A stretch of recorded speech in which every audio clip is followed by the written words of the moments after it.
Capítulo 28. Na viagem do dia seguinte, tudo era novo e interessante para Elizabeth. Seu humor estava jubiloso, pois vira a irmã com tão boa aparência que perdera todo o receio em relação à saúde dela, e a perspectiva de uma excursão pelo norte era uma fonte de delícias. Quando passaram da estrada principal para a trilha que levava a Hunsford, todos os olhos se puseram à espreita do presbitério e cada curva prometia descortiná-lo. As cercas de Rosings Park eram sua fronteira por um lado. Elizabeth sorriu à lembrança de tudo o que ouvira acerca de seus moradores. Enfim, puderam vislumbrar o presbitério, o jardim que descia até a estrada, a casa que nele se erguia, a paliçada verde e a sebe de loureiros, tudo declarava que haviam chegado.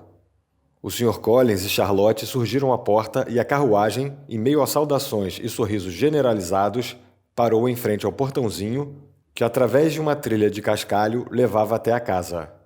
Num instante, já todos haviam descido da carruagem, alegrando-se à vista uns dos outros. A Sra. Collins deu as mais alegres boas-vindas à amiga e Elizabeth estava cada vez mais satisfeita por ter vindo, quando viu aquela recepção tão calorosa.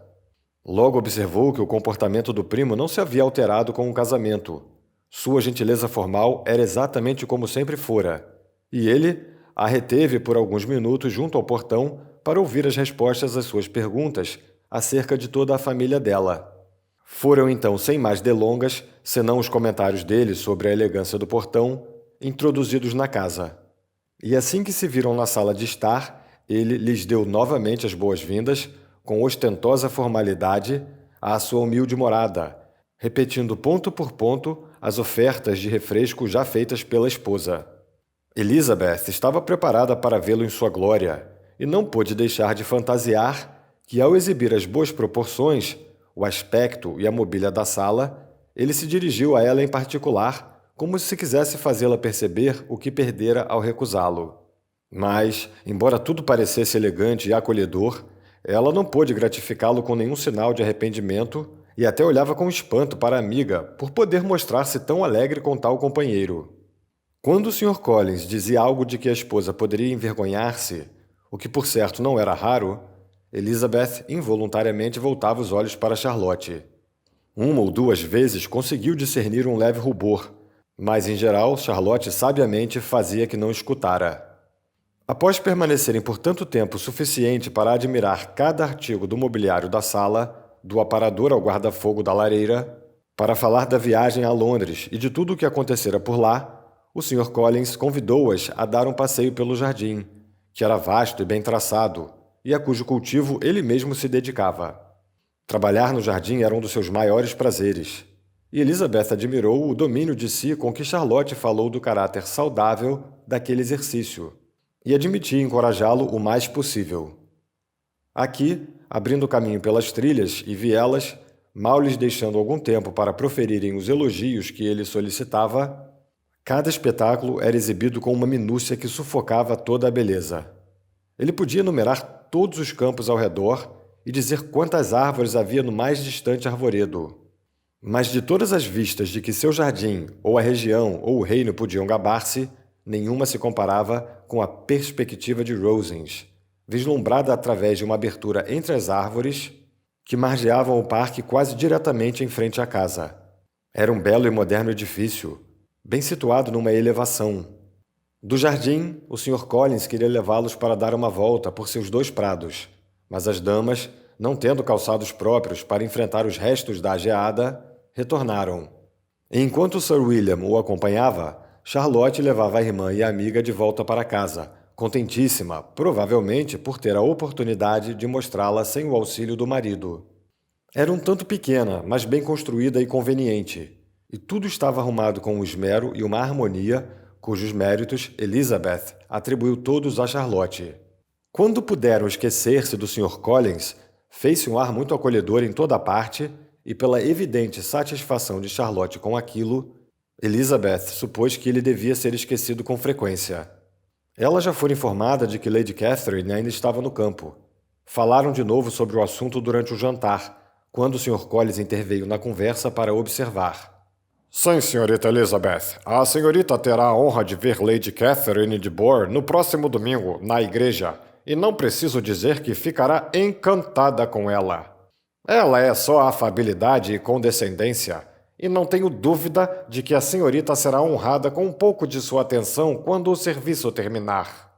Não tenho quase nenhum motivo para hesitar em dizer que ela vai incluir a senhorita e a minha cunhada Maria em todos os convites com que nos honrará durante a sua permanência aqui. É encantador o comportamento dela para com a minha querida Charlotte. Jantamos em Rosings 2 vezes por semana e nunca nos permitem voltar a pé para casa. Sua senhoria sempre manda chamar a carruagem para nós. Eu deveria dizer uma das carruagens de sua senhoria, pois ela possui várias. Lady Catherine é uma mulher muito respeitável e inteligente de fato, acrescentou Charlotte. E uma vizinha muito atenciosa. É verdade, minha querida. É isso mesmo que eu sempre digo. Ela é um tipo de mulher perante a qual nenhuma deferência é demais. A noite passou-se em conversas sobre as notícias de Hertfordshire e novamente sobre o que já fora escrito. E ao seu fim, Elizabeth, na solidão do quarto, tratou de meditar sobre o grau de felicidade de Charlotte, para entender seu tato ao dirigir o marido e sua compostura ao suportá-lo, reconhecendo que ela fazia tudo isso muito bem. Tratou também de antecipar como se passaria a visita, o calmo teor das atividades do dia a dia, as irritantes interrupções do Sr. Collins e as divertidas relações com Rosings. Uma fértil imaginação logo resolveu o problema. No meio do dia seguinte, enquanto se preparava no quarto para um passeio, um súbito barulho embaixo pareceu deixar toda a casa em confusão. E após pôr-se à espreita por um momento, ouviu alguém subir as escadas com violenta pressa e chamar em voz alta o seu nome. Ela abriu a porta e deu com Maria no patamar que, esbaforida, tão agitada, gritava. Ah, minha querida Elisa, por favor, venha correndo até a sala de jantar para ver que cena está acontecendo. Não vou contar o que é. Corra e desça logo. Elizabeth fez algumas perguntas, mas em vão. Maria não queria dizer-lhe mais nada. E correram escada abaixo até a sala de jantar, que dava para a estradinha, à procura da maravilha. Eram 2 damas que estacionavam um phaeton bem em frente ao portão do jardim. É só isso? Exclamou Elizabeth. Eu esperava que pelo menos os porcos tivessem entrado no jardim. E é só Lady Catherine que está chegando com a filha. Nada disso, querida, disse Maria, muito impressionada com o erro. Essa não é Lady Catherine. A velha é a senhora Jackinson, que vive com elas. A outra é a senhorita de Boor. Olhe bem para ela. É uma criatura miudinha. Quem diria que ela fosse tão frágil e pequenina? Ela é terrivelmente grosseira por deixar Charlotte lá fora com todo esse vento. Por que não entra? Ah, Charlotte diz que a senhorita de Boor raramente entra. E quando entra, é o maior dos favores. Gosto da aparência dela, disse Elizabeth, absorvida por outras ideias. Parece doentia e mal-humorada. Vai combinar perfeitamente com ele.